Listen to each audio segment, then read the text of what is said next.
Spiral,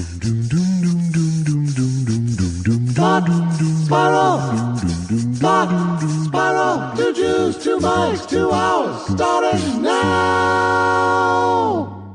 Hey, how are you? I'm doing okay. How are you? Pretty good. Pretty good. No, pretty good. How's the sound levels? Sound levels seem level.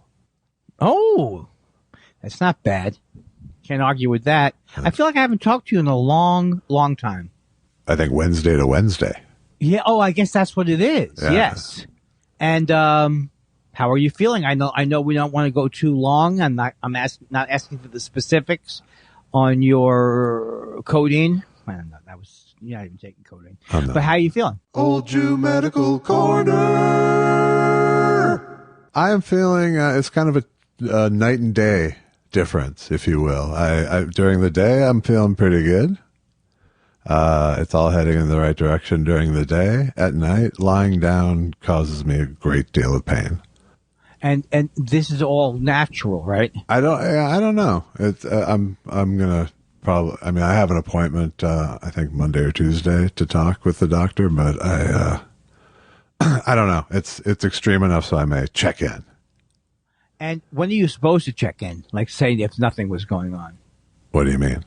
Like, how often does he want to? You know, I always get this feeling. I have an appointment next week. All right, I'm going to go. I'll see you later. This has been a failure. I had hopes for myself. That appointment next week is a scheduled appointment. Yes. Because I noticed when Susan had her knee done, that the knee doctor, it's not that they want to get away from you. Yeah. But they like to know that it's all wrapped up. Yes, they do the perfunctory follow-up the next day. No, this was like, you schedule a 3-week appointment weeks in advance. And, I think they'd prefer not to hear from me in the meantime. Right. Now, did you set up some kind of a 3-week appointment with them at any point? A follow-up thing? Because I would think... What? You almost are inspiring me to walk. That's good, right? Yeah. So overall it's okay, but I mean, it's like literally like tear-inducing pain sometimes, like when I wake up and. Oh my! Like I'll fall asleep, but it's like I'll wake up and then like within 3 seconds I will be in just bad pain. I am very sorry to hear this, and I'm also sorry because I'm sure it's affecting your ability to get sleep. It is. So that's not good. But it also makes me want to just get up really early because I'll be like awake and be like, I can't just lie here feeling this. Yeah. Yeah. But you, in general, you are a very, for a show business person, you're, it's not that you're 9 to 5, but you keep reasonable hours. I've always kept reasonable hours. Why am I talking like that? I don't know. I don't mean to. I don't know. I didn't used to keep reasonable hours. I used to be a comic. Right, but were you a comic who the adrenaline was pumping after the second show, or you had to go back? No, it kept you up, right? I used to be like 5 o'clock in the morning having pancakes. No, I was more of a 3 a.m. guy, probably. Like 3 to 10 used to be my ideal for sleep. I think that's ideal for anybody. Yeah, I like that every day. Wow. Well, and that's all that's going on in terms of your health that we can even talk about. We cannot talk about the procedures. Yeah. Overall, I have to say my back in general, specifically my back, feels much stronger and good. That is great.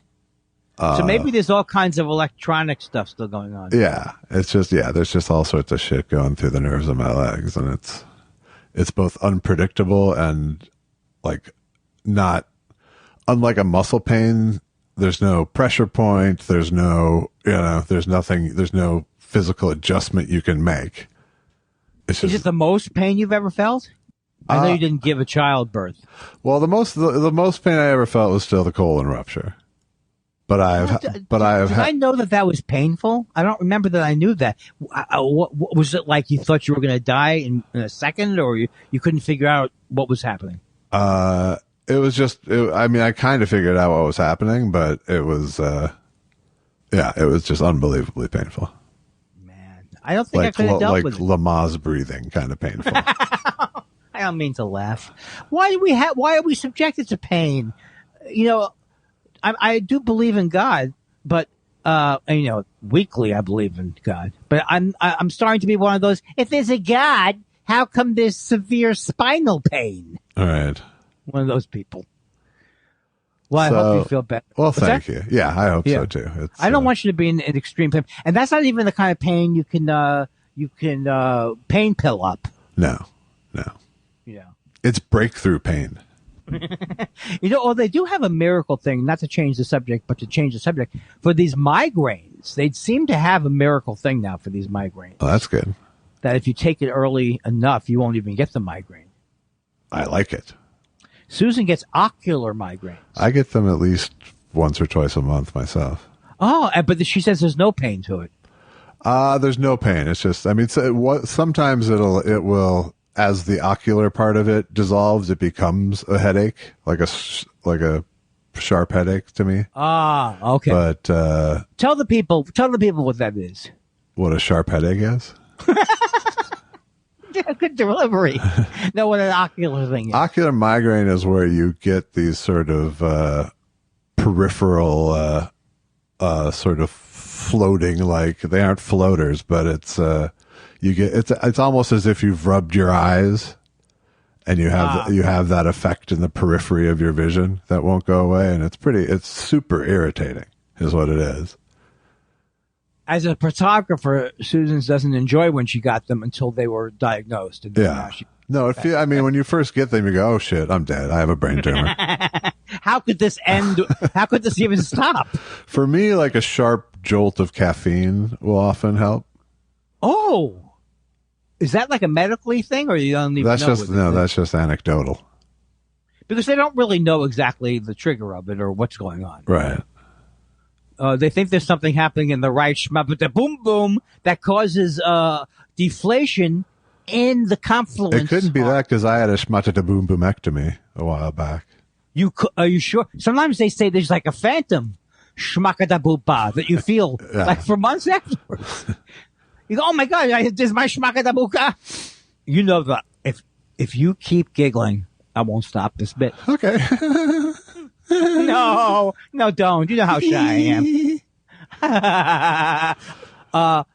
You have a myocardial infarction, is what you have, and a subdural hematoma, and another reference from General Hospital. Is that Charles Nelson Riley? I guess it was. Sure. Well, Joshua, and I like to call it. Joshua's not bad, right? I'm okay with that.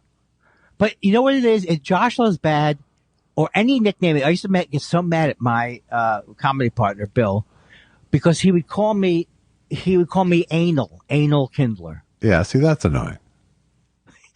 Thank you, Josh. Because it's like, first of all, I don't really like bathroom stuff and humor, and now you're making my name. And I said, you can't give me, and it was really, really. He didn't think it was because you were fastidious? No, he, though, and I also think saying that someone's anal, I don't if I was as fastidious as an anal person, I don't want to describe as anal. Right. Because it reminds you of the poop shoot. That's a Frank Zappa line. It reminds you of the poop shoot. Is that your instant Frank Zappa? Yes. Or I forgot where I was going with it. Maybe I was done with whatever that riff was. It was your nickname thing. But I don't know what I was saying after that. I'm no longer. I decided I had a meeting with not my therapist, but my podcast coach. Yeah. It's still more credible than a life coach.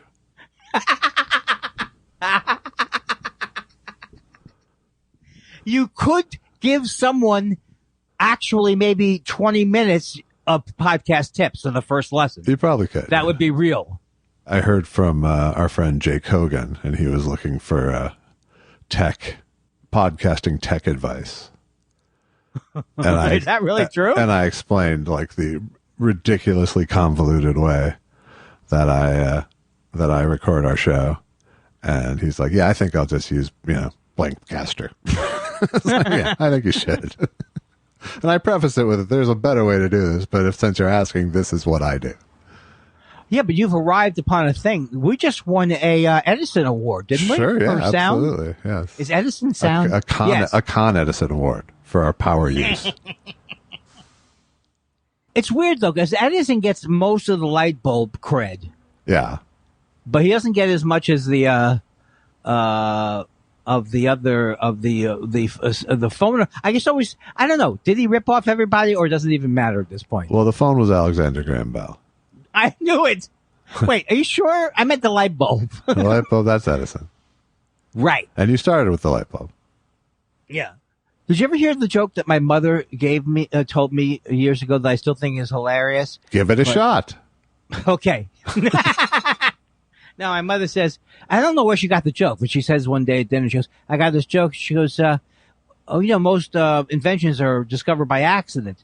For example, the first time that Edison demonstrated the light bulb, when the light came on, everybody applauded. He goes, wait, that's not it. Hello? Pretty funny, right? Yeah, it's great. Why don't you think that's as funny as I thought it was when my mother told me? Maybe it was that my mother was telling a joke. I think that might be it. It's like Abe Vigoda dancing. No, but the idea is Edison's such an idiot, maybe, in this joke. Right. That he doesn't even know that he... You know what I mean? You know what I mean? I'll tell you something. Before there was electricity, jokes like that, they would have killed for jokes like that. Absolutely. Back in those days. It's been a rough week. It has. Death-wise. Yes. And the Bob Saget thing hit me very hard. And I think that I have an issue where I internalize any kind of fear or pain, and then it comes out in different ways. Like I'm just super grouchy. Yeah, but let's be honest. The real issue was not his name in the obituary. It was the number directly after it for you. What do you mean the number? The number, like the year number? No, the age number. Yes. Oh well, yeah. Well, let me be honest, as opposed to deceptive. I have never allowed myself to be. I've never allowed myself to be upset about aging. Like I've almost had except to be obsessed by it, like my father was. But he was upset about aging. Yeah, he was definitely. I don't think you're upset with aging from a vanity perspective. No. I think if you see me in my shirt, purely fear of death. I believe it's it's fear of death. Yeah, I guess it is fear of death, but it's also something weird, like Bob Saget. And he came down, and he did my show, and he was such a sweet guy. And then I guess when someone I don't know, it just happens all the time. You go, oh, did I really know that person well enough? Or it seems like. Also, I was with him on 9/11 doing that show, so it just I don't know. It just feels strange. And at the same time, this was the week that we were going to do a memorial for our friend Pat McGreal, who was in the Riot Act, a comedy group that my friend Amy Rose was in, and it's just like I can't go to the memorial. Right. You know, I'm not going because even though it's outside, I'm not.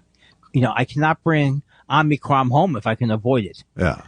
But 3 people, I'm fairly sure that nobody from that group listens to the show. Yeah.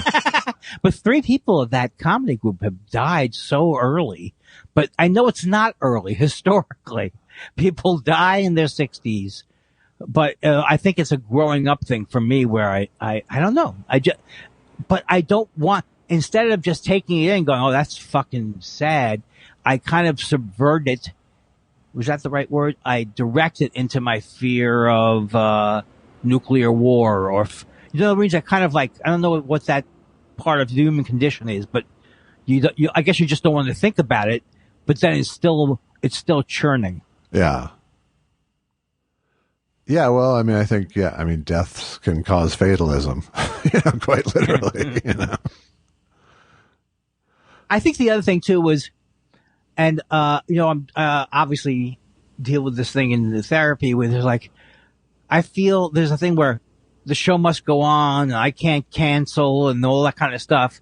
But the truth is, either like I didn't realize I was supposed to go to Austin in April. I just found that out. It's like, I'm not going to go if it's not right to go. It's just not going to happen, And so it's this, that's the OCD part that I have to separate. Okay, you're OCD about everything, And so, but the idea is like, I don't know, did I talk to you about this? I think I talked to my manager about it. It's like, my first thing was it was COVID related with Bob Saget. That he's on the road in Florida, which is like a horrible state for COVID. Yeah. And, so I made it all about me in a way. And I had this thing like, I don't know if I'm ever going to go back on the road again or leave town again. But I say to myself, oh, you're just being OCD. You'll deal with it when it comes. Yeah. Well, I think it's somewhere in the middle. There's plenty of people without OCD who are still obsessive about COVID. Right. And it makes it hard sometimes because sometimes I want to make intelligent decisions and I'll blame. I mean, this is the old me. I go, oh, you're just worried about it. You're just being OCD. You should go ahead and fly to the center of the outburst. I mean, I don't know. Let me just say one thing, which I'm sure you probably know, but, maybe you don't know this. If 5% of people over 65 will be hospitalized when they get COVID. Yeah. 5%. Now, I like to think of myself as a robust 65. Right. But the facts are the facts. Like you hear they go, oh, and people over 65 should be careful. Well, can't be me. I mean, that's like an old guy in Toledo. Right. Type of thing. And so the fact that this Omicron is like measles, and I don't even really know exactly what that means because everyone had measles, but you will get it. If someone breathes on you and you don't have the right mask, boom. And now a lot of people are saying, and now I heard Fauci say we're all going to get Omicron at one point. Yeah. I mean, I don't think that's true, but I think that, I think a huge percentage of America is going to have Omicron. I think it's avoidable, but I don't think it's easily avoidable. Especially right now. Yeah. Like I'm not going into supermarkets and I'm going back into having everything mailed to me. Yeah. Even mail. I have mailed to me. I used to. Yeah. So the combination of death and all this stuff, kind of hit me for a loop. I don't want to make the listener upset. Don't worry. If you're a younger listener, you're not going to die. This is not going to happen to you. What are you, Joe Rogan? Is that how Joe Rogan does? Yeah. What does he do? Exactly? If you're young and healthy, you don't need the vaccine. Oh, God. Hasn't he had, it's unbelievable. That guy's had COVID like 9 times. Everybody involved, Chappelle, every one of these assholes. I don't mean to say Chappelle's an asshole, but he recently is. But all these assholes who go out there and they're just giving shows and they're subjected, or Djokovic, yeah, literally doesn't care. I'm saying this hyperbolizing, but he doesn't care who lives and dies because he has COVID. He knew he had it. And then he's accepting awards and giving advice to young people. I mean, what kind of he's a sociopath. No, I'm not getting any juice. No Djokovic juice. I can't muster it up. Get your Djokovic on. Get your Djokovic anger on. I guess you don't follow tennis enough to know that he's an asshole. No, I absolutely follow tennis enough to know he's an asshole. He's also from Serbia. And I just tell you, people from Serbia, in our memory, we remember Serbia. I'm not saying all Serbians, but a lot of Serbians killed Croatians. So I'm just saying, it's just like Boris Becker. You don't want, like, he can yell, he can scream, but in the back of his mind, he goes, look, I am German.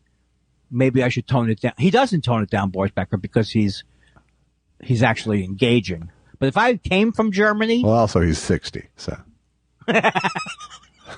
But when he was younger, and when they wouldn't because he was very, very temperamental. He was. And they wouldn't let him in to a stadium once. He was like, Schweinhund. Hogan. Mr. Becker, please come in. I'm so sorry. That is a funny Nazi voice. I'm reading a great book, Josh. and it's called Belonging. Yeah. Susan got it for me for Christmas, and it's a graphic novel, but it's a written thing too, and it's all about this woman who's from Germany, and now she lives in America, but just trying to go back into her family to find out if her grandfather was a Nazi and all these type of things. It's like, I don't envy people. It's like reverse mouse, kind of. It's like cat. Yeah. It's like cat with 2 A's. Exactly. But I don't envy people. Like, as an OCD person, I don't think I would have dealt well if I'd been born. Like, one of the person, she's not born in 46, but her father was born in 1946. Her brother was born in his brother was 20 years older than him and died in the war. Yeah. So it's like, it's all these different things. And his brother, was, had to join the Nazi party, ostensibly because he was doing this driving job. And, it's like, I read it and I listen, I go, would I have been the Jew in the concentration camp playing along with the Germans? That's my fear. I don't think that you would have gotten the chance. Right. I would have left the country or something, right? Well, there's either that or you just would have gotten swept up and, not even had a chance to collaborate, You know what? I would have preferred that. Just in terms of the OCD. Right. Like, let's say I had been a Jewish person who, let's not say, I just made my own life more comfortable in the concentration camp. I think after the war, it would probably affect me emotionally. Probably so. Probably. I don't mean to be laughing at the Holocaust, but when you think about the Holocaust, but you're talking about, the being born in 1946, and I when I was doing the Debar movie, I was talking to his first wife, and she was sort of talking about that in being in England and being born after the war, because they were born into all this rubble. Yes. But they weren't there to see it become rubble, So there was just like, she was talking about how there was just like this, what the fuck happened here kind of quality to life. These people really fucked things up, Yeah. That was part of the youth culture rebellion of the 60s, was these people can't be trusted, Right. Oh, yeah. I never thought of it that way, but it's true. I never thought of it that way, that the 60s was, just the way you phrased it, I never. But I want to tell you that I was watching To Sir with Love. Yeah. And I just happened to be watching the end of it. And then I just forgot. All of a sudden, they're showing the cast. Right. At the end, it's like Michael Debar. Right. I had forgotten he was in there. Yeah. And he's in there a lot because of the sunglasses. And the thing is, I want to watch it again because that movie is a good movie, but I probably have seen it many times. It's not, I don't know. It's a generational thing. Like people your age, I know it's like a big movie to them. Oh, no. I think even at my age, it's probably not a great, it was when I first saw it. Slightly older than you, I guess, but. Right. But I thought, when I did see it, I thought it was a real life depiction of inner city kids. Right. It doesn't hold up as that, really. Don't they call them Teach? You want to hear my Sidney Poitier? Sure. I have been dealing with these kids for 6 months. They are. Can't continue. What the fuck kind of attempt at Sidney Poitier? You do Sidney Poitier. He's got an island. He had to work on his accent. Yeah. Don't you tell. But can you do it? I can't really. No. I mean, okay. I think I could get closer to you in a contest, but I don't really want to be in that contest. And of course, there is a part. I think there is a part where he dances in To Sir with Love that will make anybody it's just total joy to see. Yeah. That they wrote this into the movie and that Sidney Poitier. But what I learned, did you learn this too? Did we both watch the same thing? I watched 60 minutes, something. Sidney Poitier was tone deaf, completely tone deaf, never could learn to sing. Oh yeah. And I never knew that when I was in college. I was in a college play and I was trying to teach someone to have a sense of rhythm and sing. And if you can't do it, sometimes you literally can't. There's something about you physiologically that can't do it. Yeah, So, I think sometimes it's a fixed mindset that gets in people's way, but yeah. But I worked with this guy, and I'm just trying to get this, like, and there's something, maybe it was him. yeah. No, but I mean, some people do not feel it at all. Yes. Oh, you know what I did yesterday was I did the Wheel of Randy. Oh yeah, did you have fun? It was really fun, and he described our show in a very sweet way about how he looked forward to listening to Thought Spiral. Yeah. But we had a discussion about, I guess we both don't like John Fogerty that much. Uh huh. I don't think anybody likes John Fogerty because he's so obnoxious. Yeah, although Allison, when she was working at one of the record companies, her office is right next to his. Really? I never heard this. And she said he was really very pleasant. Let me finish. This is the kind of thing. No, but we were talking about with the Wheel of Randy guy was that Dan was that he did a fakey even though he's from New Orleans, I guess in the summer or something, or he went down there, but he did do a fakey. I'm down on the bayou. He's from San Francisco, Josh. Yeah. Down on the bayou. Yeah, but Randy Newman's been in L.A. his whole life, except for he was born in New Orleans, and he sings like this a lot.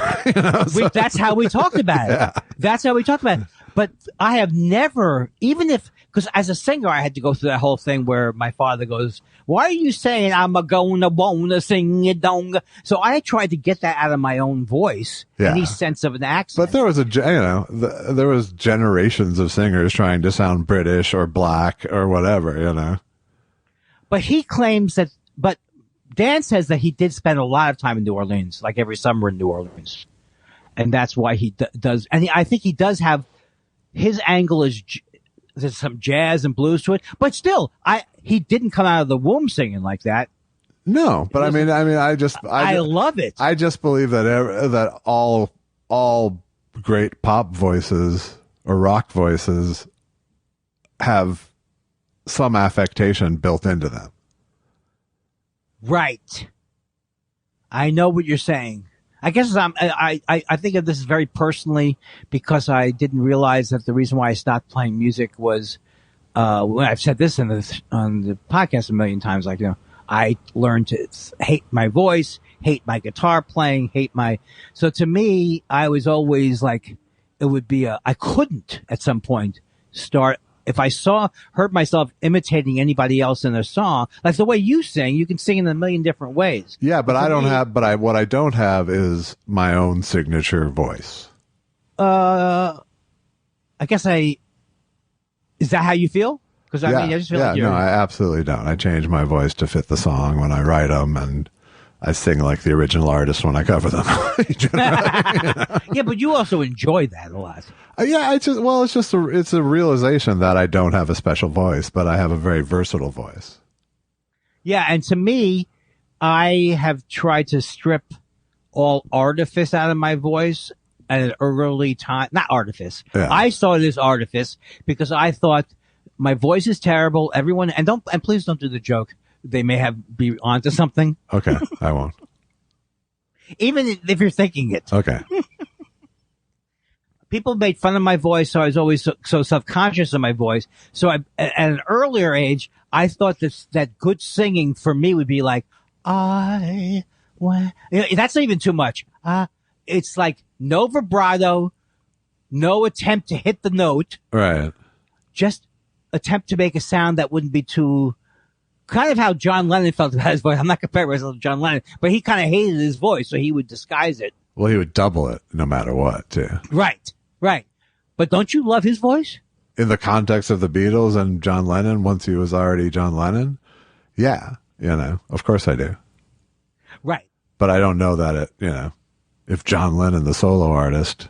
You know what, though? It's amazing. But his voice is great. I mean, his voice is, he was far more insecure about his voice than seemingly was necessary. That's for sure.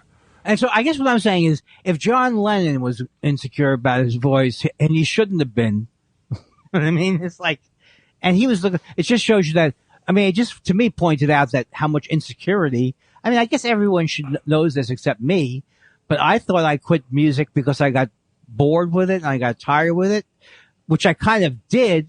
But it was only because every time I would play the guitar, every time I would sing, I would say, am I good enough to make a career out of this? Am I good enough? And I'll tell you one way you're not going to make a career out of something is if you constantly, every moment, go through that.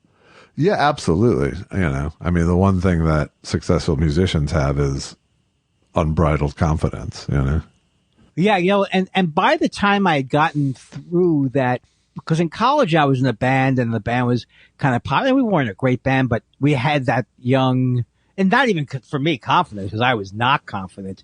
And the lead guitar player in the band was saying terrible things to me all the time, like you're not good enough, and my friends are telling me I shouldn't be playing with you, and all that kind of thing. But by the time I gotten through whatever you want to call teenage angst that motivated a burst of music, I was already, but it seemed to me that I was already 27 or 28 and in cover bands and just very disgusted. Yeah, well, I mean, the music business gives you nothing to encourage you. Right. At least with stand up you can have a good set. Yeah. Yeah. And feel good for a little bit, but the music business, you're either playing in a total vacuum somewhere where it doesn't fucking matter, or you're being rejected. Right.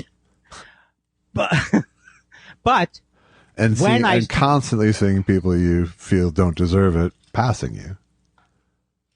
Yeah, but I was just thinking about what you were saying, because like in comedy, like in rock and roll, when comics try to have the rock and roll persona on stage, it's not as funny to me because vulnerability works more for comedy. Yeah, I mean, it's the rare person who pulls it off. I mean, Bill Hicks thought he was a rock star on stage. Right. And in retros, yeah. Well, he pulled it off for me. Yeah, me too. And part of it was more like that character he did goes, okay, okay.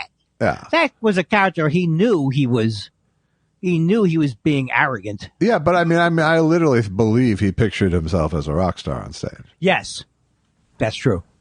Was that a misapprehension on his part? No, or just I think the that way was he just preferred to do his it? approach. Yeah. Yeah. I think that was his version of what a powerful stage figure was. Also, that's how he was seen in England. I mean, he also was seen as a rock star in England, Well, later in his career, yeah. Because later in his career. But he had cultivated that because that was his essential persona, I always think about... And he had a band and wanted to be a rock star, I never heard his music. It was okay. I mean, it wasn't my cup of tea, but he was a decent player and singer, and he loved Stevie Ray Vaughan. Yeah. I think maybe but there's he a had movie. they were doing like a rock. He had a band called Marblehead Johnson, and they were doing like a rock opera, and he gave me a cassette years ago of it. Was that with that guy Fallon Woodland? No, Fallon was not in that, I don't think. Right. Fallon lived in Kansas City. I know. I know it was a weird situation, but I always thought one of the weirder parts of the situation was his name. I love that name. It's so weird. Fallon Woodland. Yeah. It's a cowboy name. What I was also going to say is that there has been like a thing like where Nirvana loved Bob Goldthwait. I mean, so there have been these things. Well, there's the age-old adage that comics want to be rock stars and rock stars want to be comics. Right. But, rock stars wanting to be comics to me is like, can't you lift your goals higher? Yeah. In other words, like when you fantasize being a rock person, that sounds like fun. I don't, but I mean, the real truth is that comics want to be rock stars and rock stars want to be funny. Oh, yes. And my argument is they often are funny. My argument, I would counter argue that most of them aren't.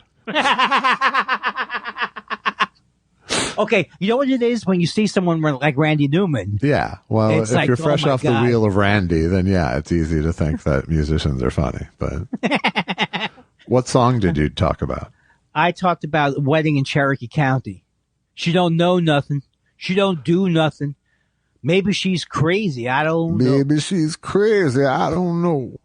Maybe that's why I love her so. Guess what was included in the podcast? She'll laugh at my mighty sword. She'll laugh at my mighty sword. Why must everybody laugh at my mighty sword? Lord, please help me if you will. He included you doing that. Oh, really? That's You- right. I don't know if it was that song. I did it on It the wasn't- show once before, I think. Right, but I don't think it was that song necessarily. No, I did Or do co- that song once on the show. What are the odds? I didn't remember that you did that. Papa was a midget. Mama was Was a whore. Granddad was a newsboy till he was 84. What a slimy old bastard he was. And there's a line in there with the Village where he goes, and so I was like saying, like, you know, when I first heard that song, it was like, I was thinking of Greenwich Village. Yeah. No, it's not Greenwich Village. No. Because he says the freaks. Yes. Oh, Josh, I said, I don't think you had pulled up the lyrics, right? What do you mean? When you sang that. No. Then we were both marveling at your memory of songs. Because you got every word right. Yeah, well, I spent a lot of time driving around the country singing aloud to those albums. Right. You know, I was just thinking, like, I really don't ever forget I can go Dylan songs beginning to the end, but can't remember my act. But I guess it's just different skill. I think it's a different storage spot. Because it's already written as a story. Like It's already once written. I know the lyrics to a song, I pretty much know them forever. The only way you would be nervous is if you were 85 and you were Josh Elvis Weinstein, and then you know people were expecting that you remember, you know, like Sinatra at the end had to have a lot of teleprompters. Yeah. I'm not saying you're going to have dementia. I would certainly go to a teleprompter if I needed to. I'm just saying I'm going to be suffering dementia because people died this week. They were my age, and there's no getting around it. I saw your news interview, by the way, about Saget. And so how did it look? Well, you sure didn't suffer from the Groucho problem. I'm just kidding. That reminds me of. It reminds me of that. I think it's. Oh yeah, that you said after the Wheel of Randy that it was the least funny you've ever been in your entire life. That I did? No, you said that. You said that that afterwards. You said that to him. Like he was worried that you didn't have a good time or something. Whatever it was. But so that in that way, I was not Groucho. Yes. No, I thought. But you were being serious on the Wheel of Randy. It's hard to. I wasn't being Mr. Jokey either. You know. So go ahead, give me the review. It was fine. You need to stop rocking to and fro to the camera when you're in those situations. First of all. Okay, that's a good thing. It's very 3D looking. It's very Count Floyd. Right. But it was fine. You know, I just thought, you know, because I knew as soon as I saw his death and his age, I was like, well, I know where this is going to hit Andy. I was watching, you know, and you mentioned about at least 3 times that you were the same age. Well, she said at one point, she said to me, it gives you a perspective. And I thought about this afterwards. I was like, yes, like the scene from Spinal Tap. Yeah. I didn't know if you were going to go there or not. You know, I just want you to know that I didn't seek out anything. I got called from somebody. Oh, of course. Who books News Nation. That used to be WGN. Right.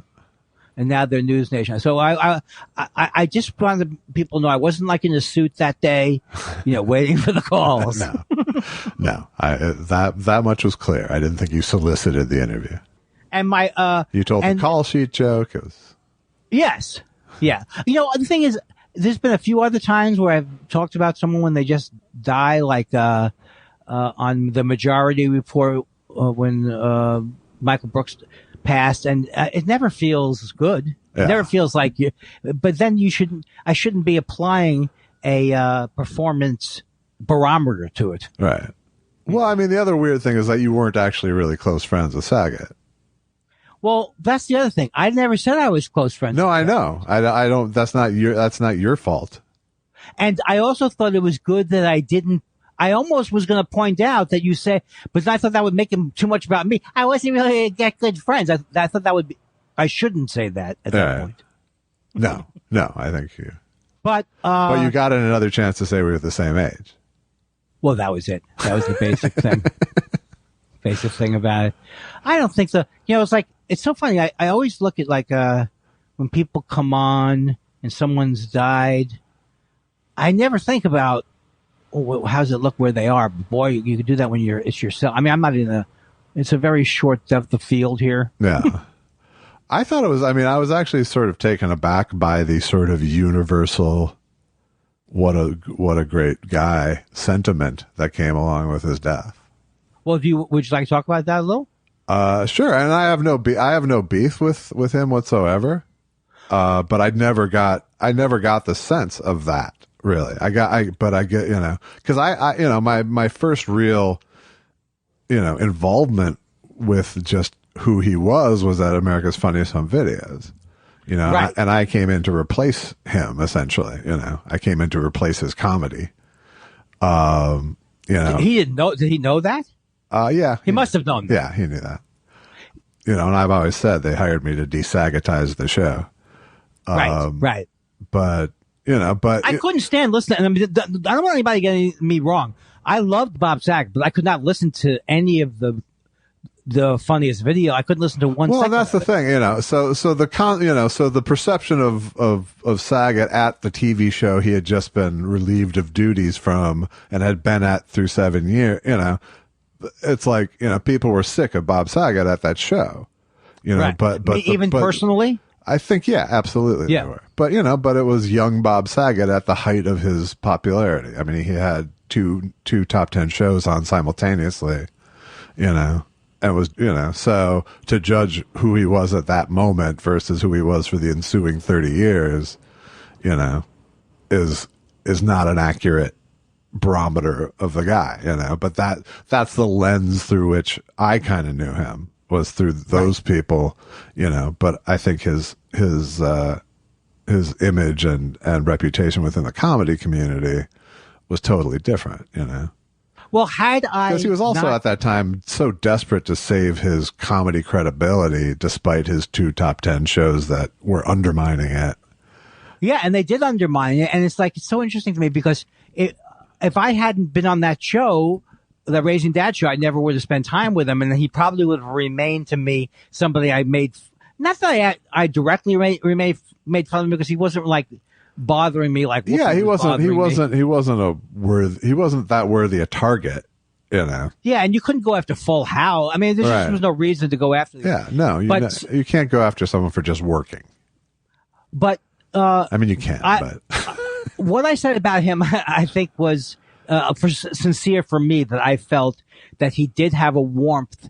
I think he was also that he was a very loving guy. His sister, I think, and I also think from all the tragedy. I think so too. That changes you. Yeah, it helps. It helps.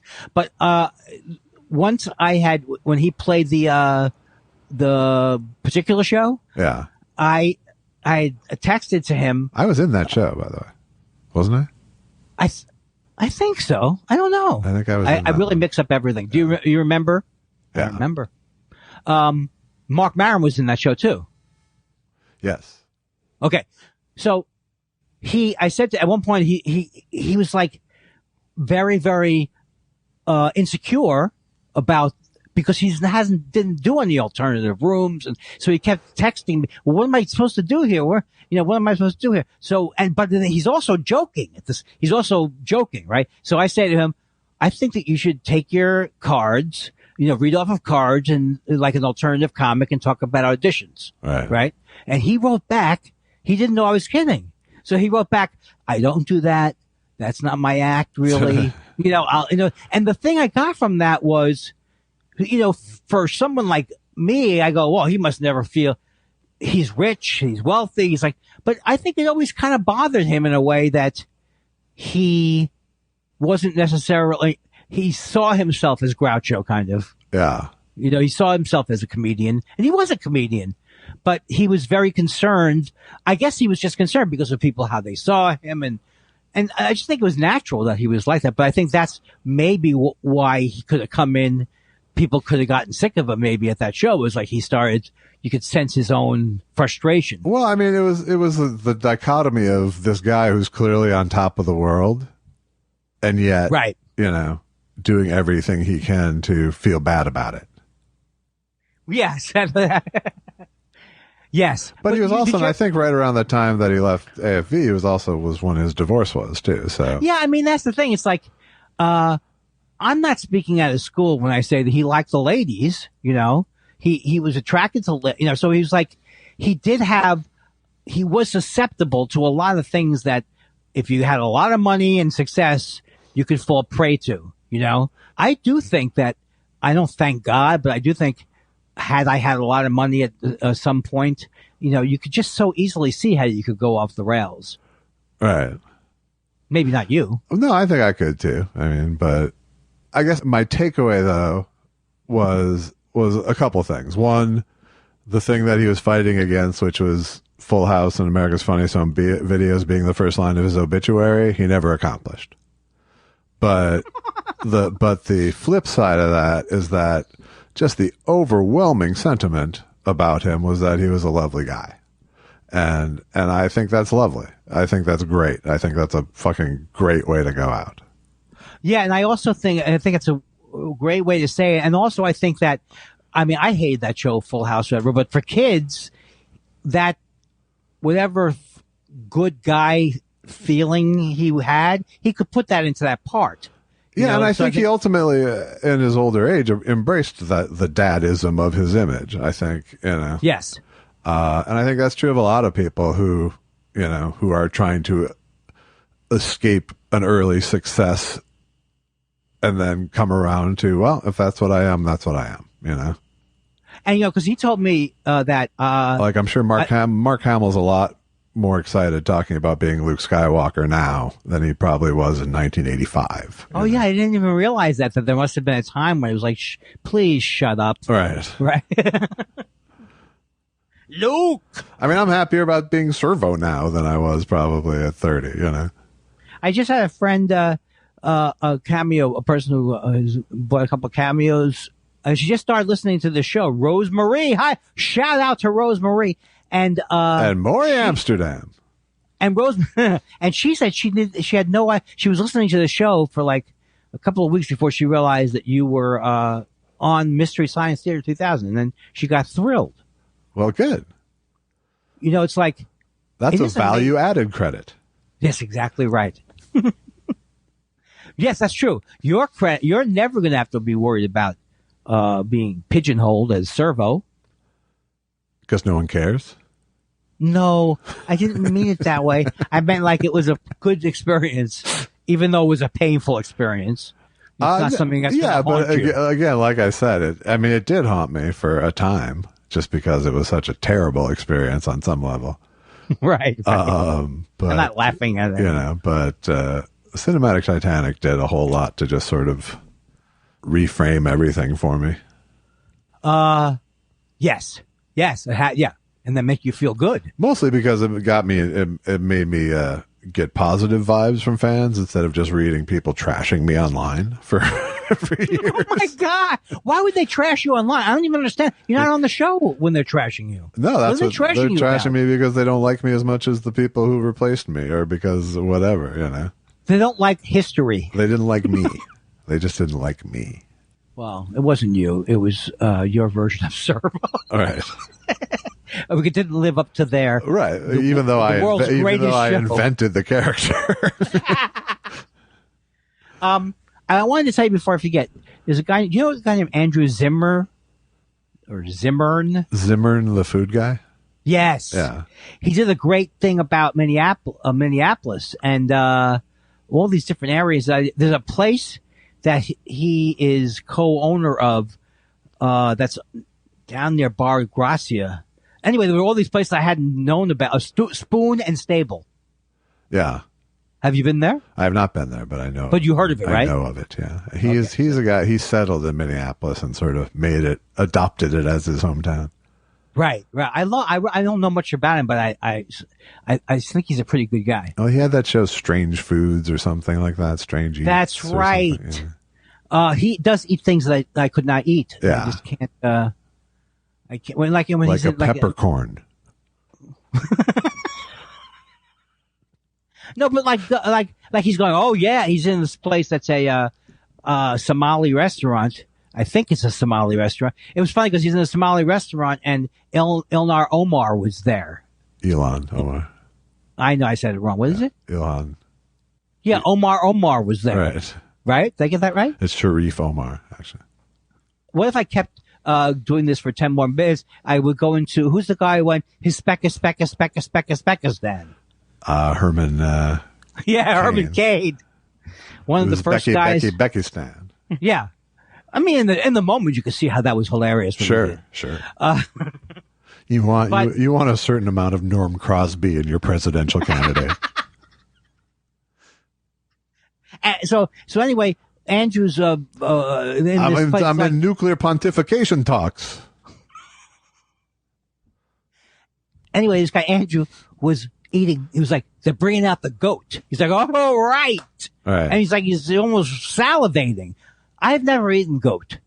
But you could. I've eaten goat, I think. You have, because you went over to Hong Kong and you had pig's feet and pig's arms. You had all this weird stuff. I didn't have that much weird stuff, really. What is my image that I couldn't have handled it in Hong Kong? I think you totally could have handled it in Hong Kong. It's not too spicy? Singapore was spicy. But you're saying it would have been like in some ways the greatest Chinese food I've ever had. Yes.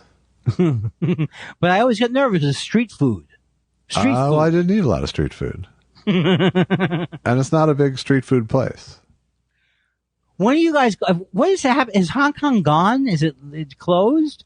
It's still there. It's just not as fun. You know, I'm starting to have my feelings, negative feelings about this Chinese government. Click.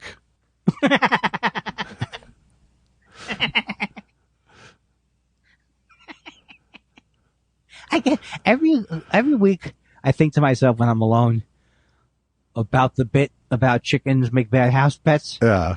And I just it's just the thing. I say the voice in my head and it brings me great joy. Yeah. But, and the racism of it brings it's best in your head. It's best in my head. Oh, this is not something you want to sell to the people. No. Oh, how you, but it wasn't that how, what's his name sounded on the Kung Fu? Oh, they had a white guy who didn't know martial arts. Who should we go with?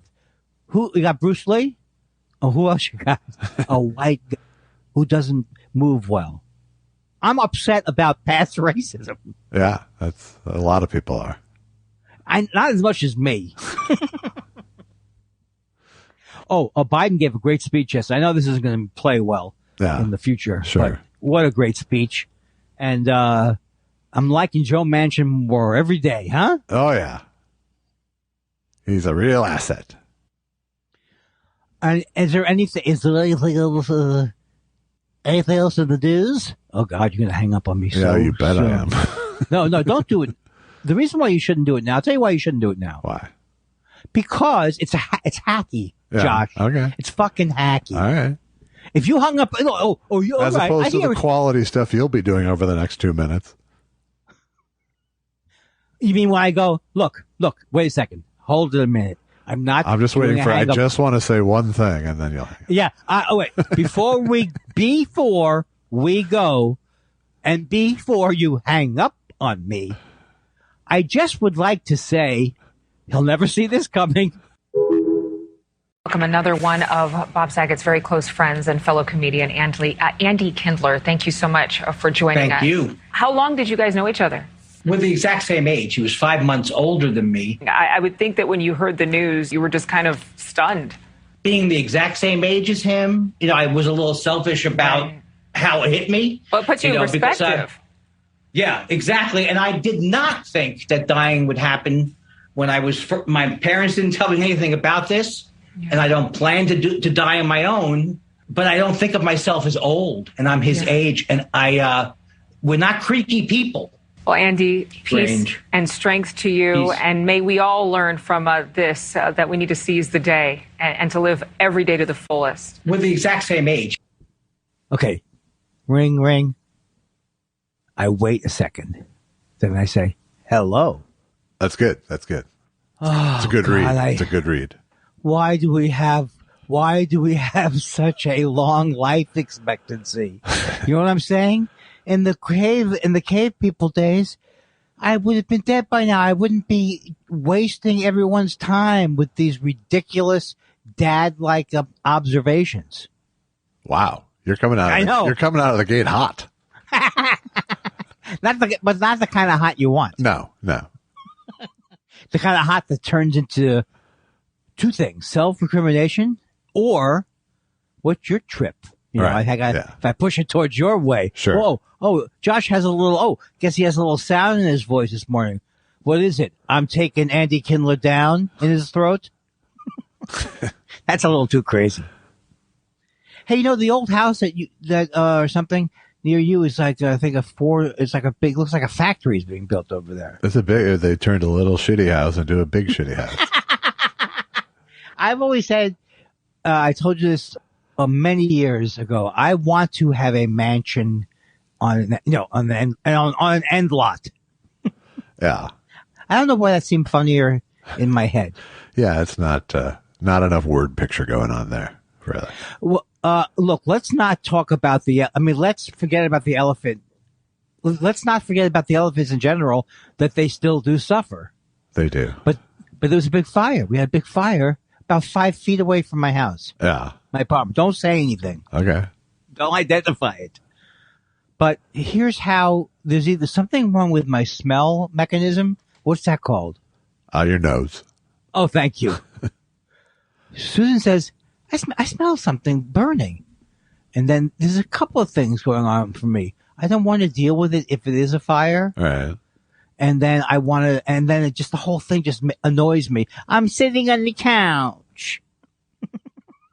And then I still never got the smell, even when I was rummaging through the remains yesterday. Yeah.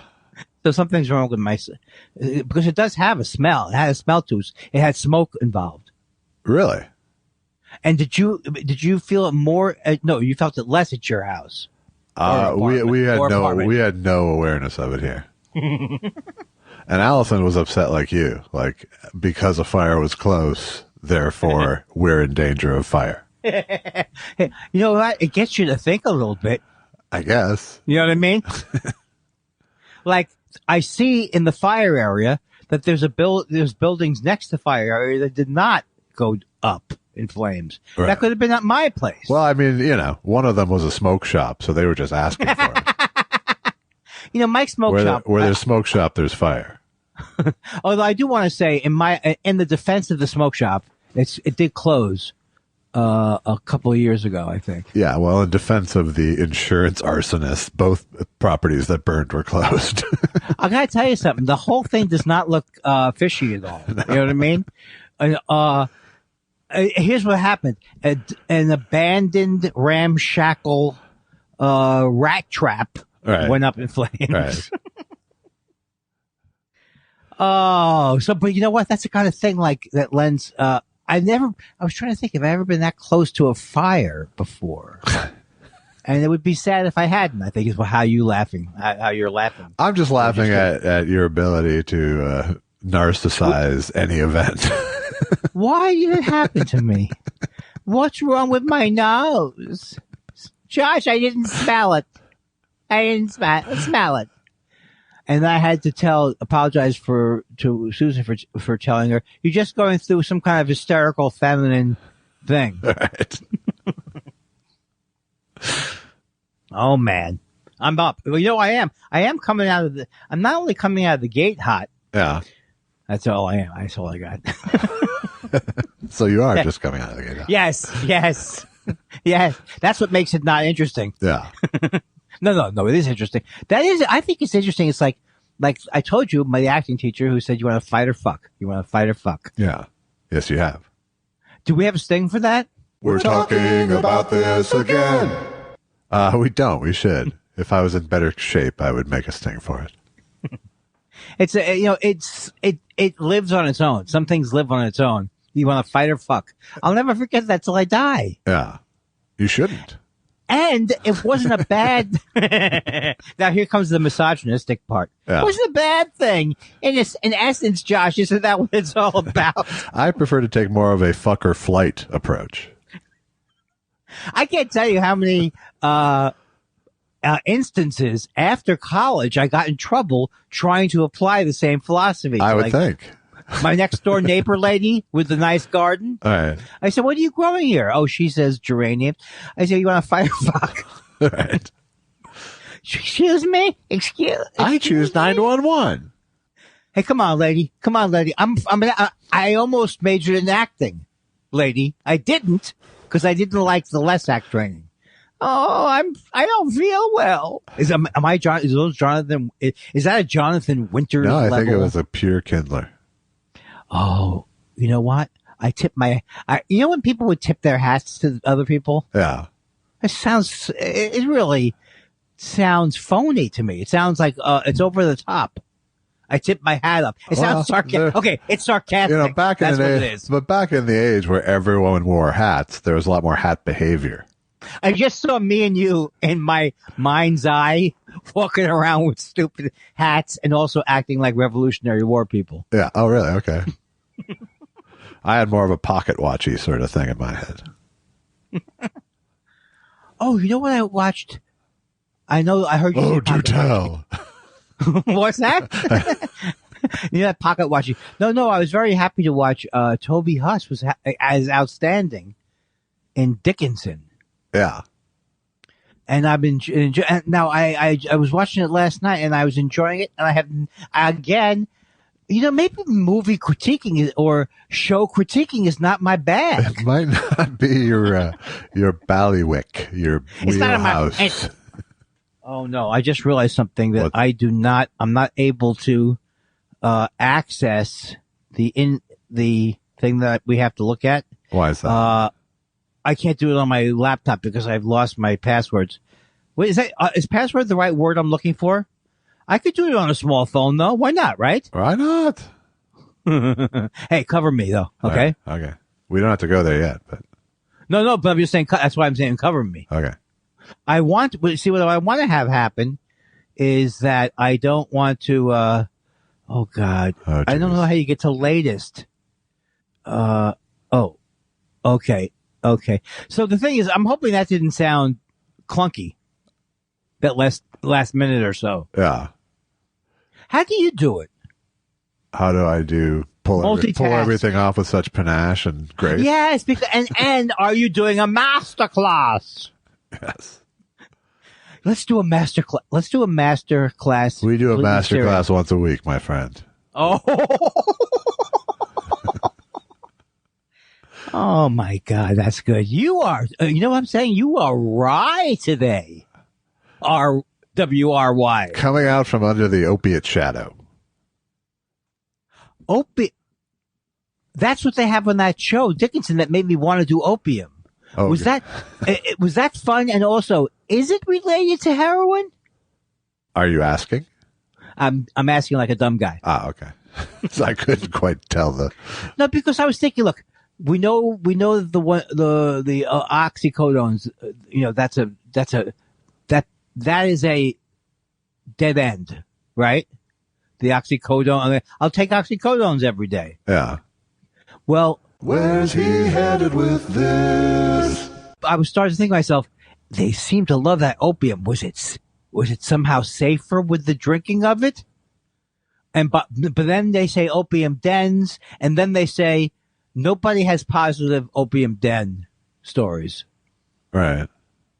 And I also smoked opium in college, so I have done heroin. But no, nobody ever got high. Not one person I knew got high from smoking opium in college, which means I don't think it was opium. I have a feeling you might have been duped. Yes. Not duped, Josh. We were pleasantly surprised whatever it was. We were happy to have anything. Sure. Oh, it is an opium. Well, what it is, it gives me a little kick. Yeah. All right. Now I sound like I'm high, and I'm not even high. But you know what? That's what a master class in podcasting will do for you. That's right. What was that voice? It was masterclass podcasting. I thought more about our discussion about voices the other day. And here's my theory about singing. You sang in the car for years and years, so you developed, and you have a great ear. So you developed a voice. You could go any different directions with it, and you do have your own voice. That's underselling. Okay. Because if I hear Sting, I hear your voice. I don't hear Elvis Costello go, "Oh, it's time for letters." No, I mean, but my approach is bring the right voice for the job. I am not going to get into an argument, even though I think I approach singing the way I approach like voice work. Yes. And in the old days, Josh, I would have already composed five emails to you, arguing with you about it. About my voice? No, about your approach to voice work. Yeah. And I have learned, if I've learned nothing from getting older, it's one, don't have that test where they stick a thing in your Schmeckle. droopy. Yeah. Droopy. Avoid that, because you know what? If I have to have that again, I'm still going to agonize as much over it. Well, yeah. It's not better that I'm familiar with it. Right. Yes. I hate the hospital. Some things in life are as bad as you think they're going to be. Most of them aren't, but once in a while. I'm still on the side that the guy was right to warn me that there was going to be pain. I think that builds trust. And when someone has your dick in their hands, trust's not a bad thing. It doesn't, it feels vulnerable, and it doesn't feel fun. You know what I'm saying? It's not fun for anyone, I think. I mean, it's your penis is involved, which usually is good. Yeah, sure. I'm sorry. I'm talking in past tense. Oh, during my 30s. Oh, I could barely fit into pants, Josh. Oh, what's more horrifying? Thinking about me young and virile, or old and drooped? It's pretty much a wash. Thank you. I tip my hat to you, sir. There is no point on the Andy Kindler timeline that I want to picture him in any sort of business. How about as a young man just discovering my loins?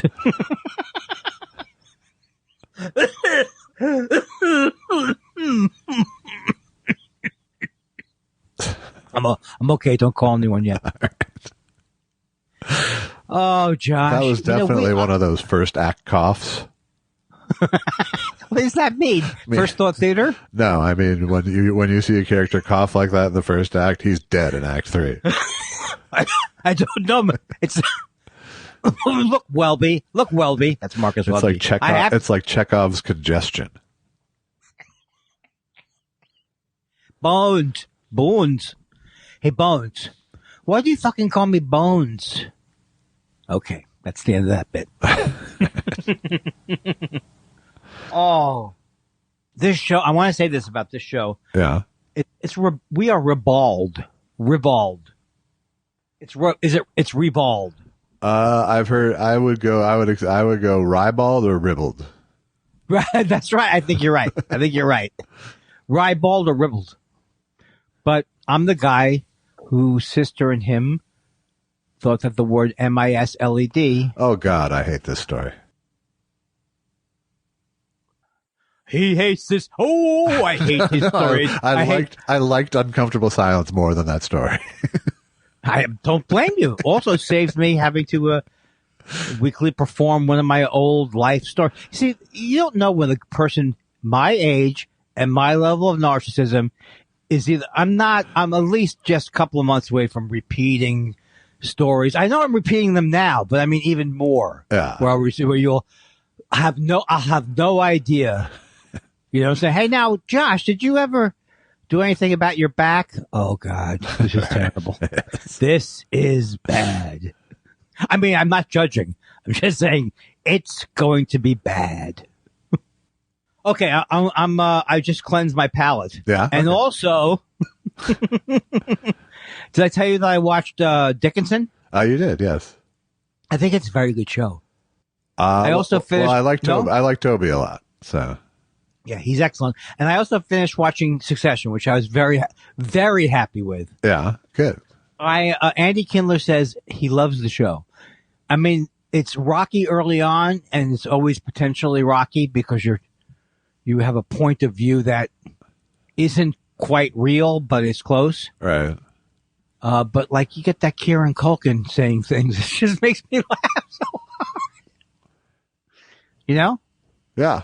No, he says, guess who blew... Oh, I think I'm going to repeat this again. Okay, I'm sorry. Go for it. Guess who set off a satellite and I only caused 2 people to lose fingers and 1 arm? This guy. And he points back to himself. That is a fantastic joke in the creepiest sense that it could be. Yeah. And I know that the premise of people being that horrible is difficult to watch at a certain level. I do love it. Yeah. Yeah. But I love it, I guess. I guess it's just like, yeah, hey, can I haven't gone back. I have not gone back for this season yet, but no, you know, can I just use the word binge worthy? Well, and you almost need it. You almost need the binge factor to hold you rather than having to, approach this thing several times. Yes. You know what I mean? Which defines the genre in a way. I don't want to say it defines the genre, but the idea that people would a show hold up if you had to wait a week? Right. And there's like both in the world, and I find it's different for every show. Like some shows you need the binge to hold you. Some shows once a week is good. Although I find I'm such a sieve now that like I really do need the recap at the beginning to get back into it. Yeah, that's yeah. I know that's sieve like. Yeah, that's a sign of it. No, it's not a sign of aging. It's a sign of. I think it's more a sign of just constant content. Right, which was the name of my series. Remember, on the BBC. Yeah, and people didn't like it too much. Andy, they said. It's my favorite tea. What's that? Constant content. Now, I wonder if younger people know that one. Probably not, but that's not really an issue with our show, is it? No, it's not. Is constant comment reminds me of American International Coffees, but I think it was actually a legitimate tea brand. Right? It wasn't American International Coffees. It was just General Foods International. Oh yeah, General Foods, just called International Coffee. Yes. What a ripoff. Yes. I cannot believe. So if that's still made, it's being made like Necco wafers, just for the. I'm sure they still make it, but you could do the same thing with some Swiss Miss and some Sanka. I like Dennis Miller through the ages. Yeah. Hey, hey, this guy's got a Chemex. Well, Josh, I did try. I tried one of the coffees you gifted me. Thank you. Oh, and then, in this case, re-gifted me. Yeah, I guess so. Any way you slice it, I'm a humanitarian. Absolutely. Which kind did you try? Was it Guatemalan? The one that wasn't Colombian. Right. And it was good. I've had that. I liked it. I like it too. But I like it too. What is his voice? I like it too. Although recently I've been You know what I don't like it as much as, though? The coffee I drink every day. Talk about an ingrate. You know what I'm saying? I know, I'm an asshole. You are not an asshole. Anybody can have. But I realize I have no coffee curiosity, really. What I like is the confidence that first sip of the day will meet an expectation. Yes, I think coffee. I know that you've joked before that coffee will not develop much. It may be at the end of its development. It's closer to the end than the beginning. I'll tell you that much. But what I think is that we take for granted the fact that it doesn't taste bad. No, I don't at all. In fact, I spend a great deal of money on the one coffee I drink every day. Right. And that sensation of really appreciating that one cup of coffee, the taste of the coffee, also depends on how my taste buds are doing. Yeah. You know, like you've seen me suffer from the what's it called? Vinegar? Sure. Stuff Vinegar, like that. Spiciness. Yeah, so sometimes I feel like I don't have taste buds. If I can't smell a fire 30 feet away, maybe it might be culinary. You maybe have had COVID for 20 years. That's right. If I could have been in an OCD storm last night, I could have segued into that. I bet I have the Omicron. Schmink. And many more. All right. It's time for questions. What do you want to know? We love your questions so much. It's half our show. Half our show. Pickles asserts, when they show the Olympics, they like to tell the viewing audience about the real lives of the featured athletes to improve the viewing experience. Do you think that would work with adult movies? Oh my God. All I heard was work with adult movies. And I got, do you think I could? Hello, I'm here. Oh, yes. Yes. In what Olympic context would you be interviewed, Droopy? Well, I think the luge. It does add a nice. It does add a nice sound to the penis impression. Thank you. Hey, Droopy. I prepared you a special tea. Yes. I hope you enjoy it. It's it's what? Cranberry. Well, that was very ominous. I prefer the constant content. Oh my God. This is like a bit within a bit. It's like a Russian baby doll. But Pickles, I think the porn movie backstory is a solid 1978 stand-up premise for you. Oh, sir, Pickles gets. Where does it say? I couldn't figure out whether it was going to do the Rickles or the. Who says that like a fake thing? Oh, it's people doing it. It sounded like you doing Ed McMahon doing Robin Williams. You know, I just realized, because I never saw that show, that the joke in that Mork and Mindy, that the joke was nanu. Not the joke, but that he said it nanu. Yeah. That might be funnier now. Nanu is actually how he said it. Oh, so how's that different? Nanu. I thought he was going nanu. No, nanu.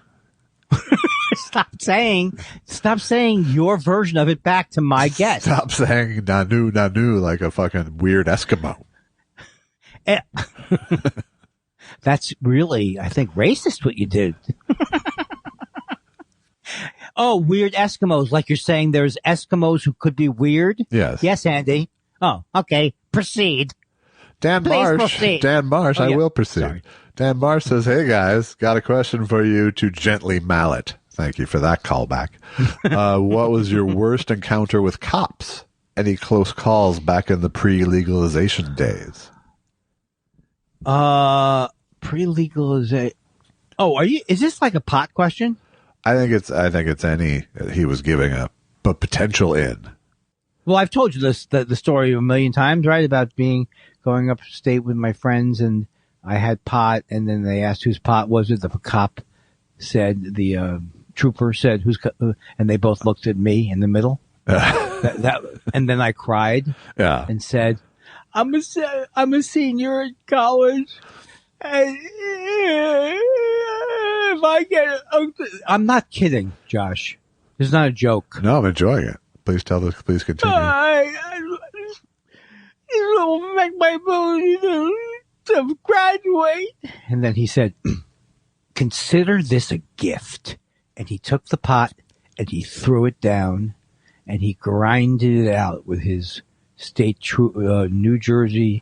New York State Trooper boots. Yeah. And then he left us there.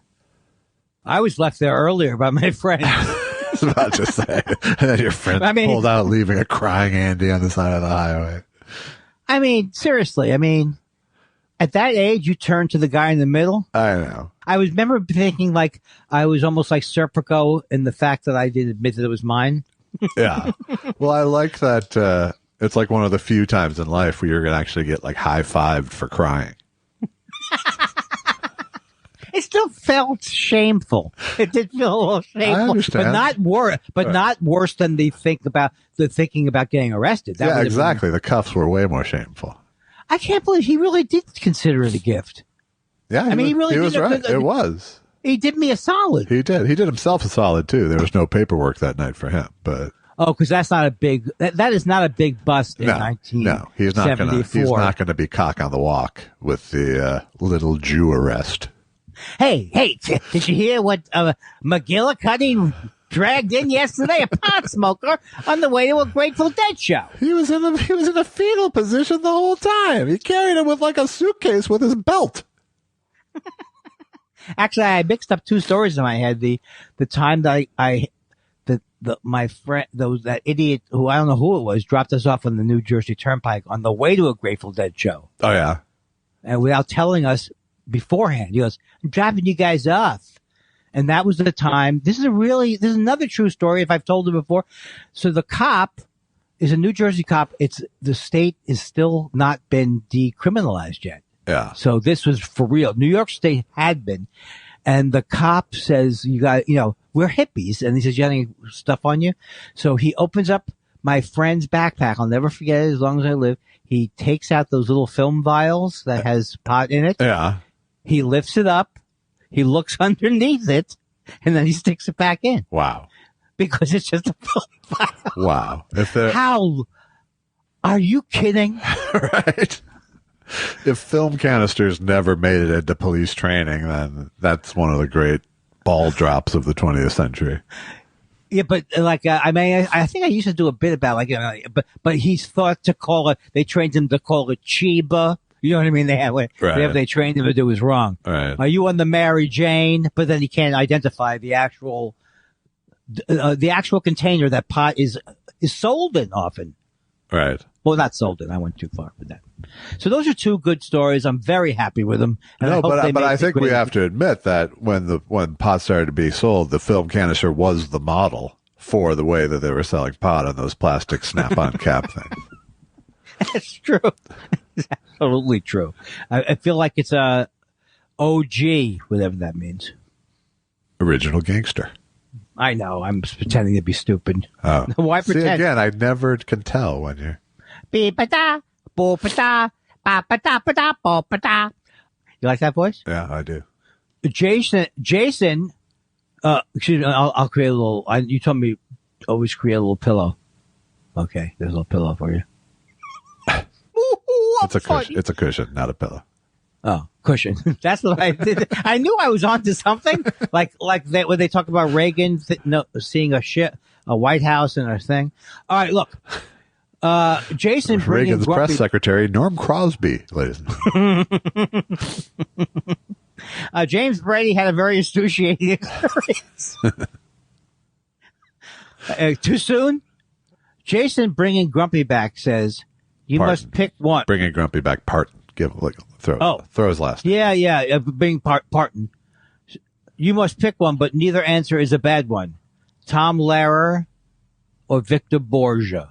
It was easy for me because I'll let you go first because I'm going to be polite. I'm Victor Borgia all the way. Yeah, me too. I'm just barely familiar with Tom Lehrer. But is Tom Lehrer the one who went and then wrote jingles? Oh, I'm thinking of Stan Freberg. Right. Yeah, Lehrer is the problem. Song guy. The problem with Tom Lehrer is I never felt like I would like him off stage.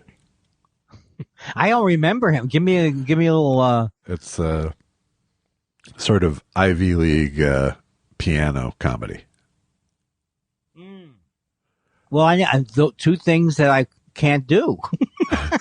I didn't get into the Ivy League, and I can barely play. I mean, piano. he was funny, but it doesn't. Victor Borge, you could watch Victor Borge and laugh now, and I don't think that would be as much of the case with Tom Lehrer. But it's not Mark Russell bad. No, it's a notch up from Mark Russell, but it's the same family. Oh, Eisenhower, what you gonna do? Mark Russell was clearly influenced by Tom Lehrer. Oh man, yeah, and I think also Jason seemed worried that was going to cause a big thing. Yeah, I like he put us at ease. Yes, exactly. There's no wrong answers in this business. That's right. Sous Vide says, here I am washing my car listening to the show, and I hear Andy call me out about stepping up. I'm here every goddamn week all through COVID, and Andy likes the new shiny thing. And still no word on when he will cooperate with the 1-6 committee. Poofed again. Listen, I'm not going to. The thing is rigged. It's a Democrat rigged thing. I've lost my interest in politics. Oh. I haven't lost my interest in politics. I've lost my interest in following it because it's heartbreaking. I agree. Yeah. There's disappointment around every corner. Hey, ba ba tra tra ba ja ba tri ba hara boo boo boo boo ba sa ba hara boo boo boo. Tweet Bahara says, I hope Bob Saget's dying words were the aristocrats. Yeah, a lot of people got there. Is that true? Okay, well then, you read the second letter from Tweet Bahara. We'll ignore that one. Tweet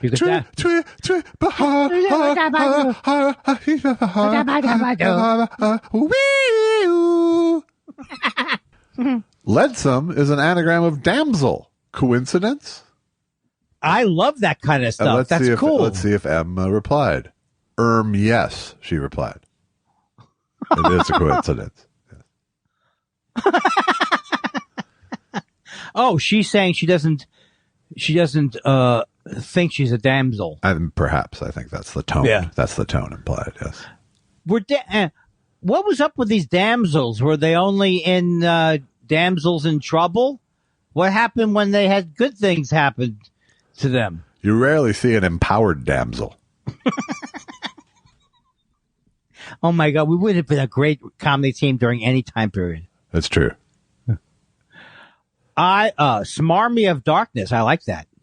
Smarmy of Darkness wonders. I recently watched James Acaster's. No. Rhymes with Ray Blasters. Now go back. I recently watched James Acaster's. No. Did I still get it wrong? Yes. Well, what is it? Acasters. Aha. No, there's no spoon. I recently watched James Acaster's. Rhymes with Ray Blasters. Oh, I get the clue. Uh-huh. 4 shows. A 4-show special on Netflix. It was some of the funniest comedy I've seen in a while. Are there any younger comedians that you enjoy watching? I think I saw this earlier in the week and then did not. I don't know. I'm not familiar.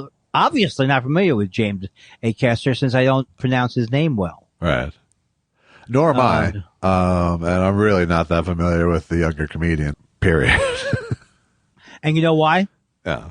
Because I'm old. We're not going out to, where would we see them? In a COVID infested club? No, I'm with you. You know what, Josh? Bombing is more important to me than whether I got the Omicron. Could you imagine me saying something like, you know what, Josh, come closer. I tell Susan I love her and tell her I had to work on that new bit about inflation. Right. Okay, I oversold it. Stephen Elton Yates. Gentlemen, I knew nothing about Talking Heads when I saw them in a small venue in 1979. They blew me away. Have you ever enjoyed an unexpectedly awesome concert? I can't say I have because I haven't been to enough of them to have had that happy mistake happen. I saw Crash Test Dummies at a little bar in Winnipeg a year or so before they broke as a big band. And they made an impression on me enough so that when I heard them a year later, I was like, oh, that's them. See, that's an example of that story working out perfectly. And I liked them for 2 albums. I don't remember their stuff at all. I don't remember one song of theirs. Did they do Once there was this kid who got into an accident and couldn't come to school, but when he finally came back. That band. I like that. I recognize that. So I like. You see, the thing is, if I try to do it, no one will recognize it. Someday I'll have a disappearing hairline. Someday I'll wear pajamas in the daytime. I would buy 2. It seems like a 2 album. Actually, that's a bad. Who knows where they're going with it? They went just like off a fucking musical cliff. I found after 2 albums, and I never came back. Years later to see if they recovered. Are you sure some of the members didn't die or something, or had drug I'm not sure about problems? that. No, I do not know that. All right, well, I'll try. Well, first of all, hey, Cha-Cha, you're naming yourself crash test dummies. What do you expect? You're not going to crash and burn, choo-choo? I like that the Dennis Miller who does the joke twice. Who's up now? Who's up, everybody? Steven's back for part 2, the B-side. The flip side, if he will. Here we go. It's you. Oh, flip side. Stephen Elton Yates, flip side, : I was so bummed when I finally saw Elvis Costello a couple of years ago. He did what seemed like half-hearted arrangements of his hits, sung in a very stylized way. Ever been disappointed by one of your favorites in concert? Yes, Van Morrison. The last time I saw him, it was horrible. And he was doing a remake of Astral Weeks. Right, and he didn't care if it's too loud for me. Turn it down. Yeah. All he cared about was him hearing it. Well, I saw Elvis on that tour, probably the same tour as Steven, and it was like his first post-cancer tour, so his voice had no power to it either. But you're going to make everybody feel horrible. I didn't even know he had cancer. He did. Oh my God, that's terrible. But when I saw him a couple months ago, he was in strong voice. How is he doing health wise? I think he's okay. He wasn't. I didn't imagine him to be a smoker, but maybe he was. I don't think it was lung cancer. Why do I assume it was lung cancer? Oh, because it was affecting the throat. Yeah.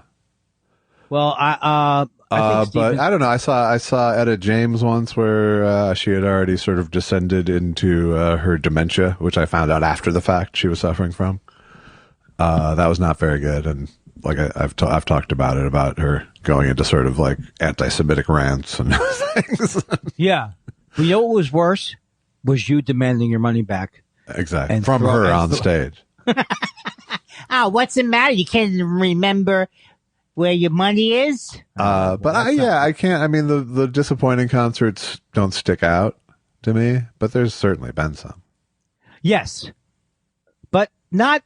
I kind of, to me, like, I mean, I kind of try. My attitude going into a concert is not to over expect or judge. I try not to judge as much because I want to enjoy the experience, and judging. Yeah, well, I think it's also a different thing. It's like he's saying, I finally saw Elvis Costello, where, so if that's the first time you saw Elvis and you've been building it up for 40 years plus. Right. Then I could see that being more like I've seen Elvis dozens of times. And so I can only sort of judge the shows against each other at this point. I'm trying to think. I don't think I've ever seen him. And I love him. See, I'm not someone who hasn't seen him and isn't familiar with him. I'm not as familiar as you are with his albums, but the albums I'm familiar with, This Year's Model, Imperial Bedroom, and all of those things, I memorized. Yeah. Emotionally. So I think I had a bad relationship with concerts. I just lost my fucking spit. Concert. What is the matter? Concerts. No, not even that. That would be understandable. Now I'm back. I lost the page we were on. Oh, okay. So I was like panicking. Okay. Literally panicking. Yeah. And you don't think I have an anxiety disorder? No, yeah. I mean, that was more of a I don't know where I am right now kind of reaction. Right, which you would normally think, right? What's happening with him? Is it the stroke, or is it normal? Oh, I'm back. Not only have I found my way back, he can't even smell smoke, people. I know. I don't think so, Susan. Maybe someone's cooking chicken. I don't smell smoke, but I do taste copper. Ooh, so that carries a punch. Bandicoot B says, Josh, I watched I Need You to Kill and the Debar doc and love them. I like this tweet already. I know you are multi-talented. I'm liking it more, but I hope you return to docs. If you could get an unlimited bankroll and access to living people associated with the topic, what is your dream doc subject? I don't know. If I knew it, I probably would be making it. But, in terms of people, Randy Newman is sort of sitting out there going, there's got to be an angle. Yeah, that sounds good to me. I don't think he'd be a very happy subject. Right. I'm just thinking about would he, you immediately think about would he be amenable? Right. I haven't seen a good Elvis Costello doc. I think someone in England did one and I haven't seen it, but I don't know. I mean, I don't know. What I would really like is the great topic that's not showbiz related. Yeah, that makes sense. I feel like I've done 2 showbiz docs now, and I would love to do a different kind of story. Yeah, and I appreciate and I like making docs a lot. I was just the 4 or 5 days of editing I did this past week kind of reminds me how I like making stuff like that. That's cool. I never. That makes me feel good that you enjoy the editing. I really do. I like video editing a lot. Yeah, it has a lot of satisfying moments to it that writing doesn't have for me. Are you almost finished? I'm done with that pass. And then, are you happy with everything? Yeah, I mean, all it is really a sales tool to show to people. Oh, right. So that makes sense. It's not like the special, and the sort of approach I took was make it a competent looking representation of what happened in the theater that night, but don't try to make it look like TV because it's just going to look like amateurish TV, Don't do the Spike Lee tracking shot along the bottom. Don't do the cute. Don't do anything cute, but, just communicate the show. Well, I wish it success. I'll tell you that because I think I'm tied up in it somehow, right? Well, if you love me, then, yes. You want good things for me. Your answer confused me, but now I get it. I'm out. Yeah, you're not in the show. You're not part of it. You are not part of the. Oh, you don't have to. You don't have to really drive it home. You can soft sell it. Well, and then we close the show with a list of people who aren't in the show and why. No. I'm fine with it. There's no reason for the extra. You're putting a little mayo on the meanness. Don't call me Boopsie. You always get the don't call me Boopsie, it seems like. Oh, which is good. No, it's not. I'm not jealous. I'm just. No, it seems to it's like the wheel of Boopsie. Right. I really can't get used to Wednesday questions. I hear you, man. Right, which is weird since it's Friday today. But. That went past my brain. Anyway, what do you do when you see a spaceman? You park your car, man.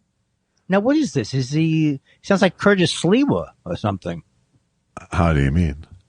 Like a rhyming, what are those people called? The Red Angels? The Guardian Angels. A rhyming guardian angel. Yeah. I don't get the rhyme or the reference. It's not a rhyme. It's a reference. What do you do when you see a spaceman? You park your car, man. You park your car, man. I think I do get it then. Is it like park your carcass? No, it's like a parking space. This could have gone on for another 3 hours, and without clues, I still wouldn't get it. My family would be killed. Whatever it was that I was protecting would be gone, or my chance to win something would be me. I don't see obvious jokes. Yeah. Well, that's not that obvious joke. And let me just say, you do see obvious jokes. Oh. Q-Mock says, I think I get Q-Mock a lot of the time. A skit. Andy says, hey, Josh, when did you have your surgery? Josh says, about a week back. Andy says, I know you had a week back, fuckface, but when did you have your surgery? A question. Thoughts about Revolution number 9? Well, I can answer that one quick. I like some things in Revolution number 9, but I think is overall horrible. And I like anytime someone uses fuckface. Yeah. I'm very happy. Yeah. But you're less warm on pussy liquor. I just don't remember the context, and I haven't listened to the show, so it makes me feel like, was I doing an impression of a misogynist? Was I recounting a story where I wanted to lick a pussy? Oh, I didn't say that. Josh, take that out. That's not me. Okay. You leaving it in? I'm leaving it in, yeah. I can tell with your voice.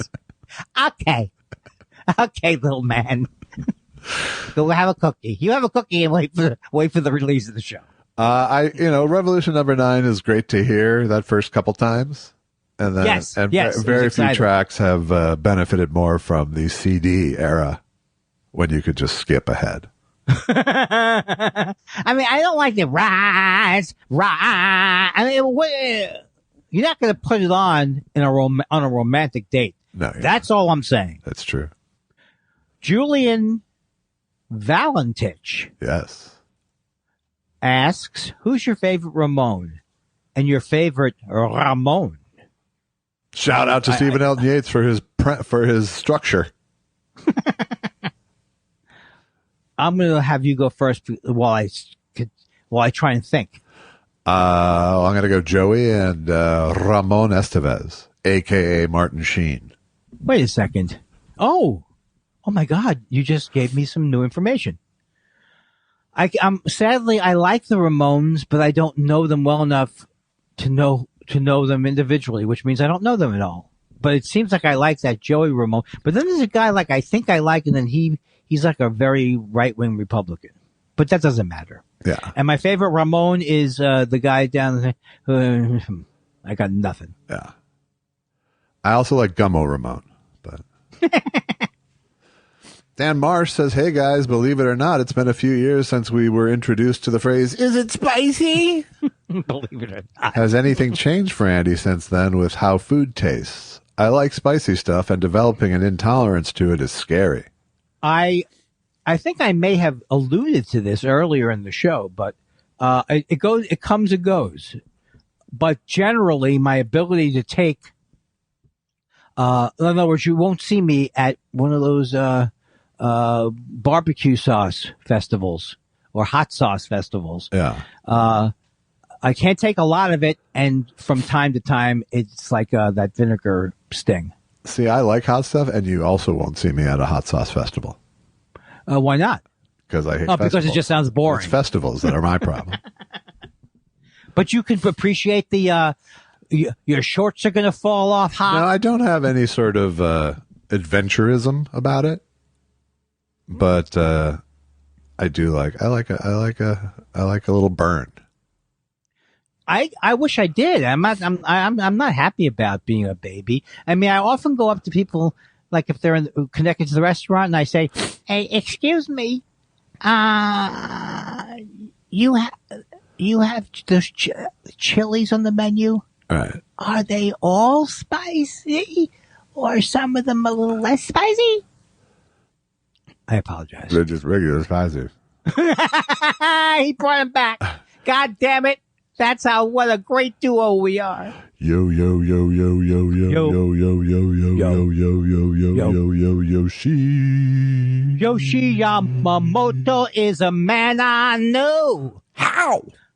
He's got the questions and the comments you do. I wish I could go longer, but the quality decreases. And I'm yo yo yo yo yo bo bo bo bo bo. It's your read. It's your read. Most biographies of Stalin like to point out that he was a renowned Georgian singer in his youth. Do you think that's why he beat Hitler? Because he got the art thing down? You make a good point. And you know what? You may be joking, but I think a lot of people don't appreciate the cosmopolitan, literate side of Stalin. Right. No, they did call him, they did say that he was read a lot of different, I guess he read a lot, but I don't think he retained much. Stalin? Yeah. He didn't retain much except for, where's the part about, sending people to gulags? He can only name 3 Hemingway novels. Okay. I've done some homework. Okay. For Whom the Bell Tolls. Okay. The Sun Also Rises. All right. Bullfighting. Am I wrong? Oh, The Old Man in the Sea. Uh-huh. And The Greatest Hits of Hemingway. All right, sure. There's one more that sounds like Hemingway anthology. Yes. Did I say For Whom the Bell Tolls already? Did. Yes, you did. There's another one that sounds like a history. It sounds like something that's happening. There's 3 novels that are a triplet, and that's Sun Also Rises, For Whom the Bell Tolls, and it could be The Old Man in the Sea. It's the trilogy of books that Andy remembers. And here's me teaching my Hemingway class through my early dementia years. And that's why I tell people, you like Hemingway? You only need to know 3 things. Three novels. People are like, I love this guy. That's right. He gets right to the heart of it. And in the spirit of Hemingway, I'm cutting this class short. And impotent. For Whom the Bell Tolls. I think it's you, right? Dan Wade says, hi, guys. Yay! Who Andy now has a closer bond with after. Yeah, that's my old friend Danny, baby. Hi, guys. Is it just me, or should the CDC skip a few Greek letters? I don't think my hacky joke tolerance level can handle a pi variant. I hope they should skip over ones that are going to be problematic. Yes. Like, they shouldn't call one a Chuck Bo Buck banana fana faux fuck variant. Probably not. I can't name any Greek letters except for the ones I've heard. Aleph, base, delta. I'm sorry, Aleph did you go with? Aleph, base, delta. You know that Aleph Omicron. is Hebrew, right? Okay. Yeah, that's what we're talking about, right? The real language? No, okay. Beta. Is beta the second one? Yeah, alpha is what you're going for. Okay, so how come there wasn't an alpha variant and a beta There variant? was. The alpha variant was the first one. And then what was the beta variant? It was the one that was like a cuck variant. Is it the one where you where they were trying to get the formula right, but so they said, try this. Right. We're working out the bone, that could have been funny. Will from Rogers, Arkansas. I almost put him in Alaska there. I just wrote and deleted a terrible, long-winded, contrived joke that references a song written in 1961. Second thought, because I asked for people's second thought since we gave them the extra 2 days this week. What's your ideal sandwich? Ooh. I'll go. All right. The second thought, my ideal sandwich, I think, always eventually is roast beef. Okay. Though I may go down pastrami. But what's the perfect roast beef sandwich? It's like that one it's like the one that's served on like with a little horseradish. Okay. On a Kaiser, on a egg bread, on a brie. What are you doing? But it's like hot. It's hot. Oh, it's hot. Of. Okay. Yeah, and it's there's like melted something in it too. It's like more like a French dip kind of a thing. A little bit. Oh, maybe French dip. Thank you. Wait a second. I don't know if that answer was wrong. What's your ideal sandwich? There's no wrong answer. I mean, I could. No. I think I lost the thread of what that roast beef sandwich would have been. That's kind of hot. That has horseradish and mayonnaise but that's the opposite of the sandwiches I loved for years, which was rare, medium rare roast beef in a Jewish deli. Okay. I feel terrible for some reason. I feel like I ruined the show. I go super, but when I have when I have a roast beef deli sandwich, I go very goyish with it. I go like white egg bread, mayonnaise. Yeah, but I think you're allowed to do that. It's like them say when they go, Picasso, he painted great regular. Then he went the other way. You have the basis of the. Well, I don't know if you do have the basis in Minneapolis of the Jewish sandwiches. No, I grew up with available deli. Not so good. No, I'm superior to you. Have I mentioned I'm from New York to about 40 million people so far in my life? You did until I mentioned pizza and walked away.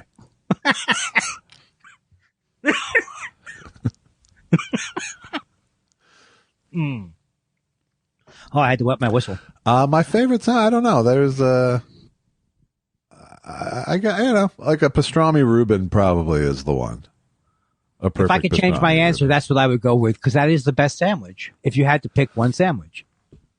Captain Kangaroo says, parenthetically, I was hurt to hear my fave comic has me muted, NGL, but I assume it's deserved, and now that I think about it, pretty damn funny.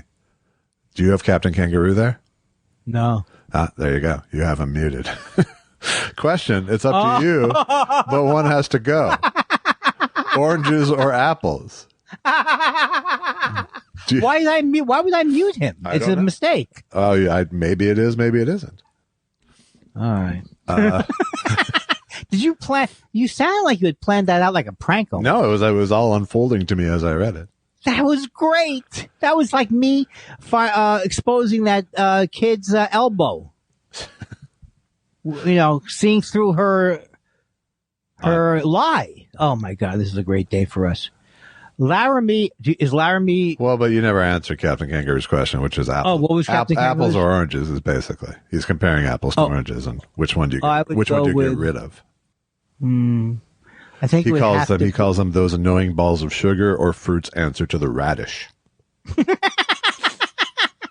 That's true. I really there were two of my least favorite fruits, but sometimes when you have an amazing apple, it's great. Sometimes when you have an amazing orange, it's great, but ultimately the orange bus is going to go down to type 2 diabetes land. Yeah, I think I'd have to pick apples, not even so much for the fruits themselves, but there's a lot of apple-filled pastry kind of things. Right. Cooked apples and stuff. There's a lot of roads you can go down with apples that you can't go down with oranges. Right. Oranges, you're very limited to fresh squeezed. Hopeless. Okay, I'm sorry. I don't know. I'm glad you broke up the earnestness with which we were answering that question. I know. It sounded like something happened wrong. Is it Shiftless Element? Yes. Is that what I'm doing? Yes, you haven't muted them. Shiftless Element ponders, stop it, Andy, just read it. The first time I heard it, I chose not to panic. But after the third time, I realized my son is under its insidious spell. My wife then admitted to using the phrase on social media. I must now confront the fact I am living in a household. How can I cope? Well, I'm just going to start into this one by saying everybody must be stopped in their tracks. They must be grounded or have some kind of punishment because it leads to things like not. That's all I'm going to say. Right. It's true. I back you on that. Do you say, do either one of us say 100%? I don't think. Okay. Or times 100 or exactly this. I make everything bad for people. Just this. Yeah. This plus a million. That's the tweet.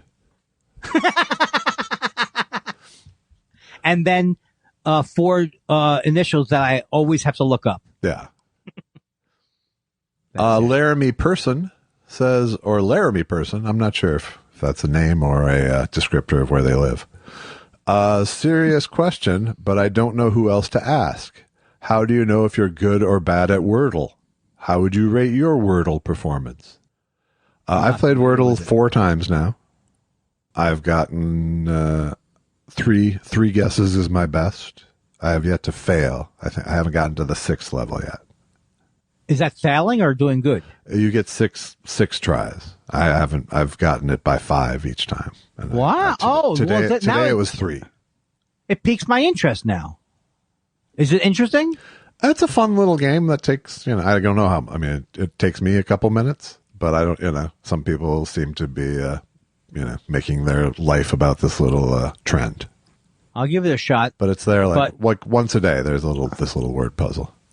Oh, okay. So it's okay. And I remember that song. What's the wordle? The wordle up, boo boo boo, and this makes real good. Say the wordle and you'll be free.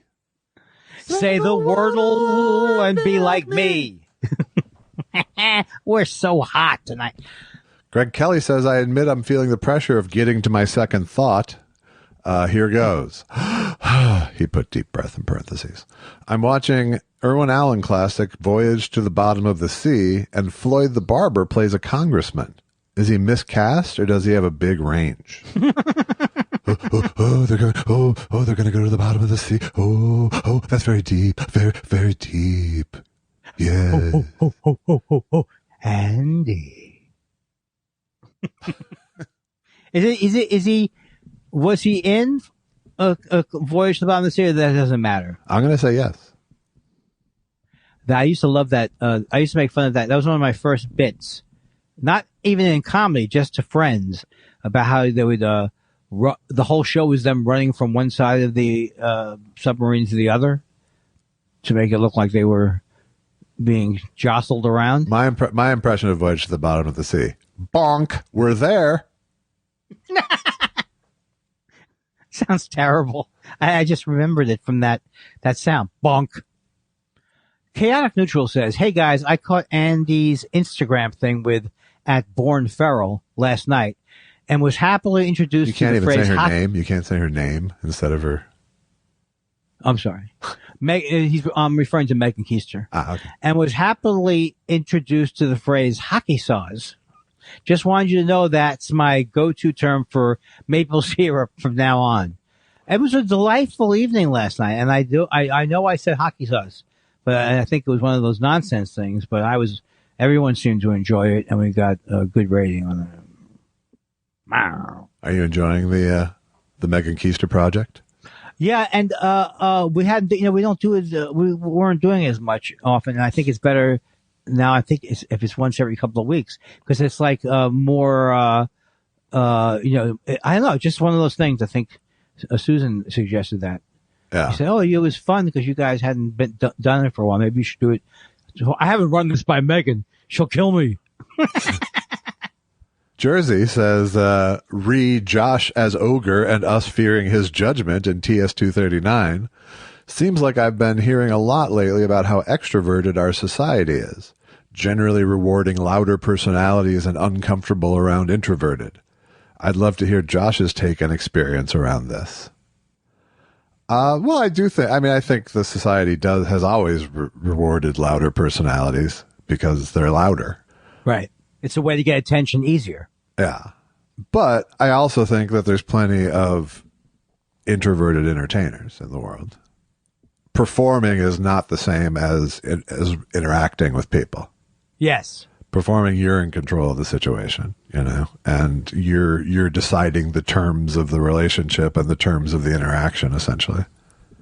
I think also introversion, sometimes for me is very situation based. Like if I smoked pot before a party, and then I think, that's going to help me have a conversation, and then it doesn't. I can get into, and you can get into your own head. Right. I can feel that kind of introversion. Right, but that's more paranoia, I think. True, but I'm extrovert. Or it's paranoia caused introversion, rather. Right. Yeah, well, that's my whole life. Not my whole life, but much of my early life was the Holocaust is going to happen soon, and to me. Wow. But I used to be very extroverted also. Like sometimes I would be much like Louis C.K. is extroverted. I'd say, do you mind if I take out my penis in front of you and masturbate? Right. It's not a power move. Wouldn't that be great if it Don't be intimidated, ladies. Oh, God. Do you think Louis C.K. ever had a bad set when he was exposing himself? No, I think by the very nature, that's a good set for him. Exactly. You can't go wrong with that. That's right. Halpin Frazier, I love that. Halpin Frazier says, Josh, with your outstanding mimicry talents, are you able to do the Three Stooges drinking sound effect? My memory of the Three Stooges drinking sound effect is that it was very water tanky sounding, but I mean, it's with like a lot of water being poured at the same time. So no, I don't think I can. Very good. Richard Cole says Prince Andrew was called Randy Andy 40 years ago. Does James Mason think Queen Elizabeth waited too long to distance herself from her son, the pervert? Well, there's never a good time, really. I believe if you wait until your late 90s, perhaps the hurt will last shorter, and I don't know. I couldn't help but think about Prince Andrew's predicament. Or not his predicament, but it's just all very... Whatever the case, he's disappointed a nation and a very sweet old lady. I don't really like him that much. I've decided, Prince Andrew. Yeah. I think that's a growing part of the Venn diagram. And I'm not anti-royal family. I like the royal family. Oh, please. I'm not anti-royal family. This is more of a wishy-washy, stupid thing to say. You're a monarchist from way back. Yeah, but it works or it doesn't work. But when it works, it's like a beautiful butterfly. Here's a non-hashtagged question, and then we'll go to the letters real quick. Franklin's Valentine says, because you asked for questions with a KW. He said, funny. Okay, this will be an uncomfortable question. I'm mixed, and my whole life I have known the phrase "not black enough." Is there a Jewish equivalent? Could I not be Could I be not Jewish enough? I'm Jewish on my dad's side, by the way, just to complicate things. Well, I can't speak to your blackness, but I can speak from the official Jewish perspective of you not being Jewish enough, because they draw the line at the mother making you Jewish. So you're technically you're actually rejecting him. I'm not. I'm not rejecting him in terms of his blackness. I welcome him as a Jew because I'm not the one holding the standards. But on the official Jew slate, you don't count. So yes, there is something that's not Jewish enough. If your mom's not Jewish, you're not Jewish enough. And I would just say if you have a roast beef sandwich with mayo, it's open to debate. That's true. I will say though, and to answer the question seriously, which I can always do. People don't think so; they think I'm just hilarious on or off the cuff. It tends to work the opposite way with Jewish people in show business. They would like you to be less Jewish. I have to take your word as gospel on that. Well, I wouldn't take my word as gospel for anything. Jew it down a little, Kindler. They'll say. No, but when the guy said to me, "Don't be shticky," I mean, he wasn't encouraging me to be more Jewish. No, I agree. Yeah. So I like when I can answer something slowly and clumsily. All right, we're gonna burn through these letters real quick. You got it, Choo Choo. What do we got, Choo Choo Charlie? What is this from Snail Mal? Mike Wilner says, gents, first-time question submitter, relatively short-time listener. This was too long for Twitter, so I hope this email address still works. First, I want to say how thrilled I was to find this podcast. It's a phenomenal listen, and I truly love how much you two enjoy each other. I went back and listened to some early episodes, and through that discovered I Need You to Kill. So thank you for that, and thanks for bringing back some great teenagehood memories of Dr. Demento. All right, so far this is going well. My question. The other day I was listening to the Billy Joel channel on my satellite radio. Okay, this is going downhill a little bit. And heard a recent live version of Zanzibar off 52nd Street. The song has a line about Pete Rose. Rose, he knows he's such a credit to the game, but the Yankees steal the headlines every time, was the line. In this live version, he changed the line to Rose, he knows he'll never make the Hall of Fame. I loved it. Obviously, this wouldn't apply very often. I know that Gordon Lightfoot updated the lyrics to The Wreck of the Edmund Fitzgerald a few years ago after watching a documentary about the accident. But what do you think about updating lyrics to hit songs, or minor hits in this case, when the things they were written about change? Wow. What's our take on that? Yeah. That's I would say I got locked on the record Fitzgerald. I just got locked on that part of the story. And a couple of years later, they found a thing floating that changed the facts of the story. I in my life, I've been very averse to Edmund Fitzgerald type songs. Yeah. But unless Warren Zevon could do a song in that genre. I saw a werewolf on an oarboat in Lake Superior. I don't like too many references. His hair was covered by a stocking cap. Draw blood. I don't have a problem with, especially live. I have no problem with people changing their own songs like that. Yeah. It would be a little, if it was more of like a George Lucas go change the original record thing, and that's terrible. Right. Then you start getting into the questionable fussiness. Well, Paul Simon added a verse to The Boxer. I was the first time I heard someone do that, except I've heard Dylan do it a lot early. He would do that a lot in concert, but and I thought that was like a nice thing, but I wouldn't then say a genre. Right. Oh God, I really am getting. I don't know if I'm tired or I'm just a boring person. Well, both can be true. Dear Josh or Andy. And Andy, John Carpenter's The Thing is considered a classic today, but critics and audiences hated it when it was released in 1982. Are there any movies you used to hate but have come to love? I don't know that I've gone from hate to love, but I've gone from hate to, it's all right. Yeah, I've gone from not getting it to enjoying it more. I've definitely liked things that I didn't like the first time through or something, or that I saw in a weird case. Right. But I can't think of. I'm having a hard time pulling the actual example out. Well, the one thing would be that Battleship Earth, the Scientology movie. Yeah. I don't know I forgot what we were talking about. Please cover for me. I am right now calling the hospital to see how do you know if you're having a stroke? All right. I think we'll have to call it then. The time of death?